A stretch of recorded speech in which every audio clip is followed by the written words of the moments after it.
Good evening everyone. మనం ప్రతిరోజు APSC group 1 మరియు గ్రూప్ 2 పర్స్పెక్టివ్లో ఆంధ్రప్రదేశ్ కరెంట్ అఫైర్స్ అనేవి స్పెషల్గా డిస్కస్ చేసుకోవడం జరుగుతుంది.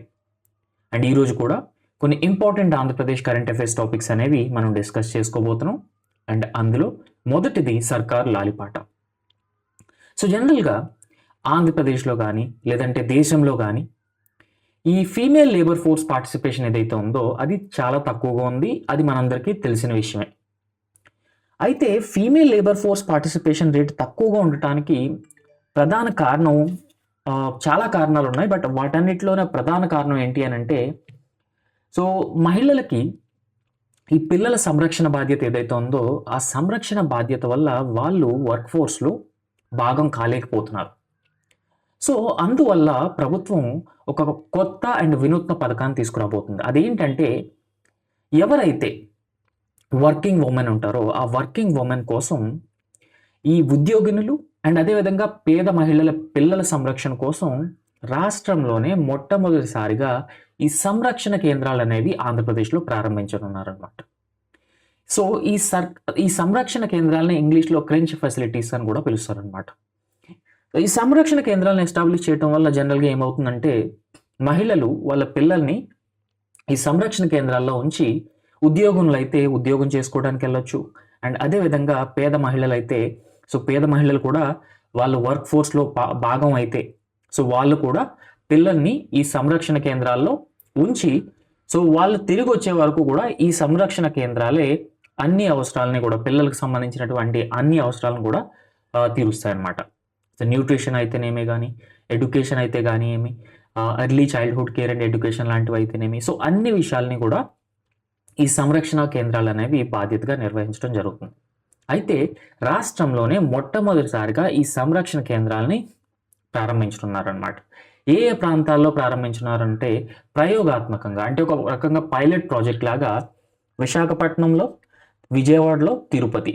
సో ఈ 3 నగరాలు ఏవైతే ఉన్నాయో ఈ 3 నగరాల్లో పైలట్ ప్రాజెక్ట్గా, అంటే ప్రయోగాత్మకంగా ఈ సర్కార్ లాలిపాట అనేది ప్రారంభించనున్నారనమాట. Very very important. So question అడిగే ఛాన్సెస్ ఉన్నాయి, రైట్? అంటే ఈ సంరక్షణ కేంద్రాలను ప్రయోగాత్మకంగా ఆంధ్రప్రదేశ్లో ఏ నగరాల్లో ఏర్పాటు చేయబోతున్నారు అనే విషయం అడగడానికి ఛాన్స్ ఉందన్నమాట. అండ్ దాంతోపాటు ఎన్ని కేంద్రాలను, ఈ 3 నగరాల్లో దాదాపుగా 15 కేంద్రాలు అనేవి ఎస్టాబ్లిష్ చేయబోతున్నారు అనమాట, రైట్? సో ఎవరైతే ఉద్యోగులు ఉన్నారో, ఎవరైతే పేద మహిళలు ఉన్నారో వాళ్ళు పిల్లల్ని ఒక 5 hours కానీ 6 hours కానీ ప్రతిరోజు ఈ సంరక్షణ కేంద్రాల్లో ఉంచి వారి వారి పనులు చేసుకోవచ్చు. అండ్ దీనివల్ల ఆంధ్రప్రదేశ్ లాంటి రాష్ట్రంలో ఈ ఫీమేల్ లేబర్ ఫోర్స్ పార్టిసిపేషన్ ఏదైతే ఉందో అది పెరగడానికి చాలా ఎక్కువగా ఛాన్స్ ఉంది. అయితే ఇక్కడ మెయిన్ క్వశ్చన్ ఏంటంటే, ఈ సంరక్షణ కేంద్రాలు ఎవరు నిర్వహిస్తారు అంటే, ఈ సంరక్షణ కేంద్రాలని స్వయం సహాయక సంఘాలకి ఇవ్వటం జరుగుతుంది. అండ్ ఈ స్వయం సహాయక సంఘాల్లో ఉన్నటువంటి మహిళలు ఎవరైతే ఉన్నారో వాళ్ళు ఈ సంరక్షణ కేంద్రాలని నిర్వహించనున్నారనమాట.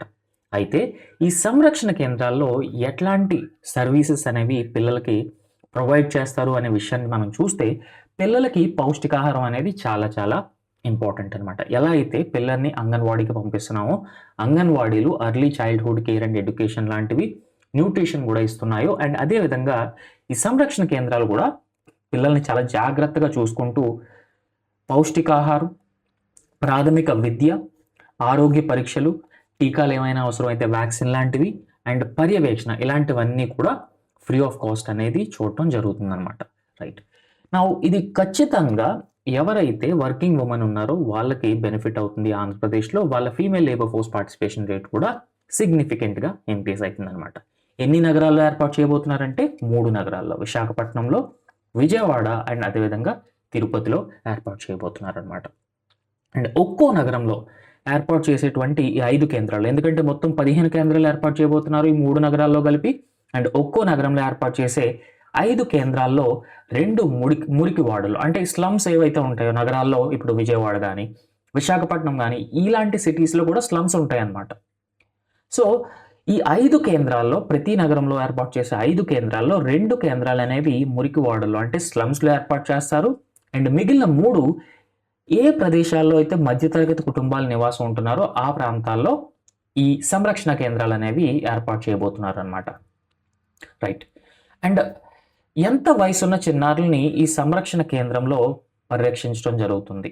అంటే 6 నెలల నుంచి 6 ఏళ్ల లోపు చిన్నారులు ఎవరైతే ఉంటారో వాళ్ళందరినీ కూడా ఈ సంరక్షణ కేంద్రంలో ఉంచడానికి అర్హులన్నమాట.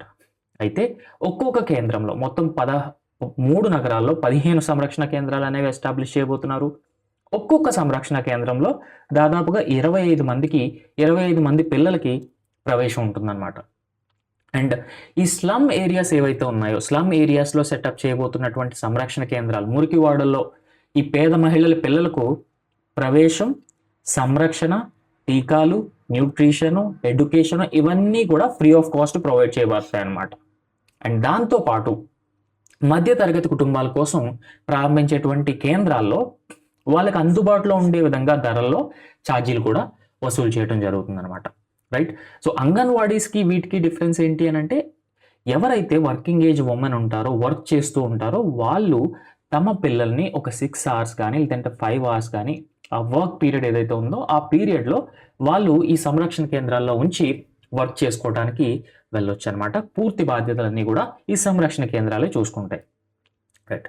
సో ఇప్పుడు నిర్వహణ అండ్ అదేవిధంగా ఖర్చు అనే విషయాన్ని ఒకసారి మనం పరిశీలిస్తే, ప్రతి ఏటా ఈ 3 నగరాల్లో ఏర్పాటు చేయబోతున్నటువంటి 15 సంరక్షణ కేంద్రాలకి దాదాపుగా 1.50 కోట్లు అనేవి ఖర్చు చేయబోతున్నారు ప్రభుత్వం.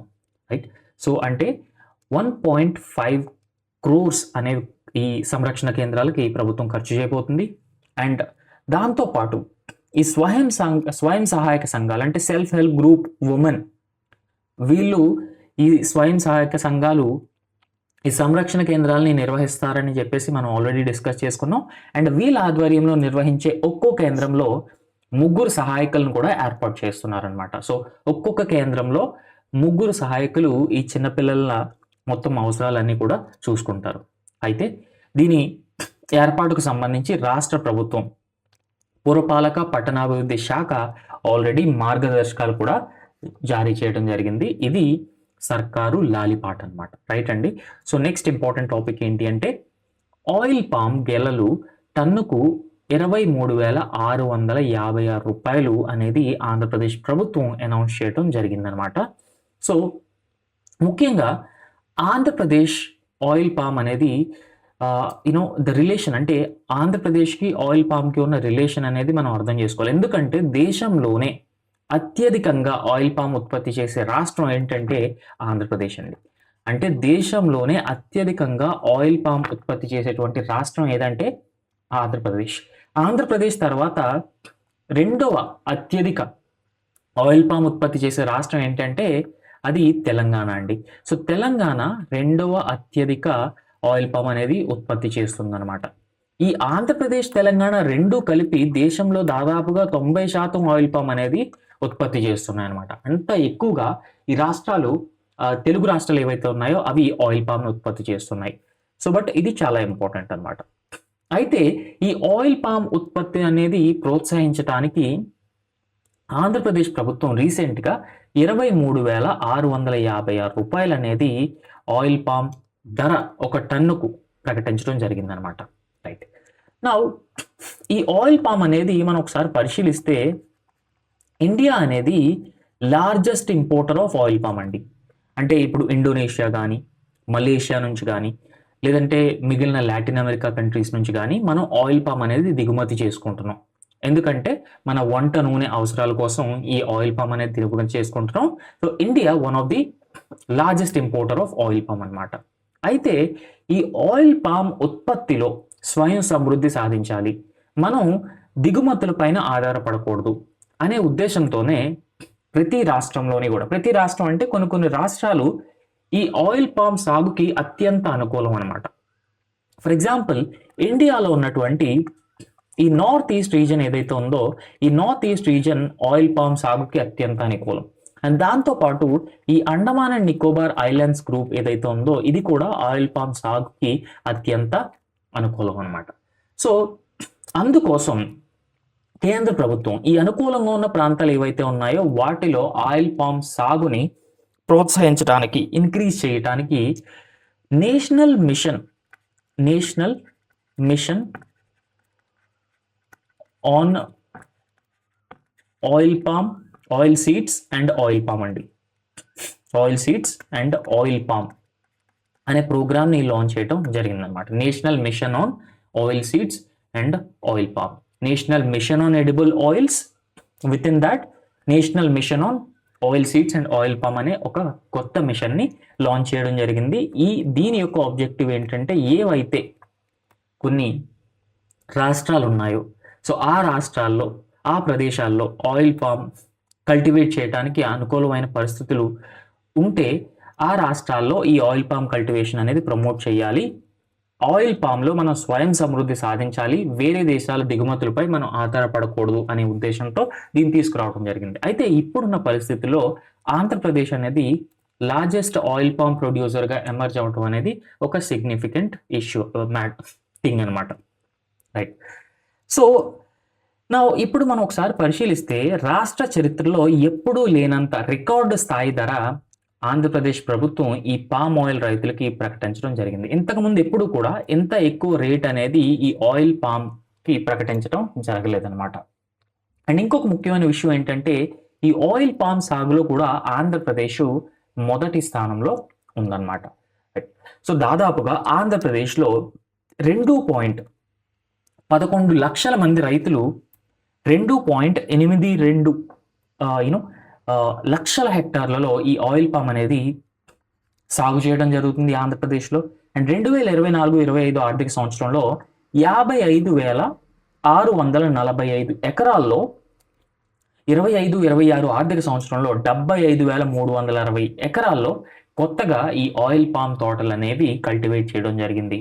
అంటే ఈ ఆయిల్ పామ్ సాగు ఎప్పుడైతే రెమ్యునరేటివ్గా మారుతుందో రైతులకి, ఎప్పుడైతే ఈ మద్దతు ధరలు ఏవైతే ఉన్నాయో అవి పెంచుతుందో ప్రభుత్వం, చాలామంది కొత్త ఫార్మర్స్ ఎవరైతే ఉన్నారో వాళ్ళు ఆయిల్ పామ్ సాగు చేయడానికి ముందుకు వస్తున్నట్టుగా మనకి ఈ డేటాను బట్టి తెలుస్తుంది అనమాట.